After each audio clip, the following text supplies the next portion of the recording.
হ্যাঁ, আসসালামু আলাইকুম। আমি আমার ইউটিউব চ্যানেলের মধ্যে সবসময় শর্ট ভিডিও আপলোড করতাম বা এখনও করি, কিন্তু কখনো লং ভিডিও তেমনভাবে আপলোড করা হয় নাই। এখন আমার কাছে মনে হচ্ছিল যে একটা লং ভিডিও আপলোড করা উচিত।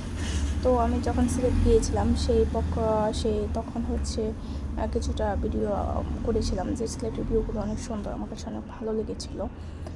আর আমরা তখন সিলেটের রাতারগুলো যাচ্ছিলাম, তো যাওয়ার পথে এত সুন্দর সুন্দর ভিউ দেখতে পেলাম। তো রাতারগুলো যখন আমরা নৌকা ভ্রমণ করি, ছোটো ছোটো খালের মতো, যে বা লেকও বলা যায়, এরকম একটা জায়গার দিয়ে নৌকা দিয়ে আমরা যাচ্ছিলাম, এবং চতুর্দিকে একটা গাছ ছিল, এবং পরিবেশটা অনেক শান্ত নিবিড় একটা পরিবেশ ছিল, যা আসলে অনেক ভালো লাগে বা নিজের মনকে অনেক প্রশান্ত করে। তারপরে আমরা যেহেতু 3 জন একসাথে ঘুরতে গিয়েছিলাম, মোট কথায় আমার মেয়েকে নিয়ে 4 জন। তো তখন আমার ভাইকে বলেছিলাম যে আমার মেয়ের এবং ওর হাজব্যান্ডের একটা ভিডিও করে দিতে, এবং ভিডিও শেষে আপনারা আমাদের দেখতে পাচ্ছেন। এবং আপনাদের যদি ভালো লাগে তাহলে পরবর্তী আরও লং ভিডিও আপলোড করব।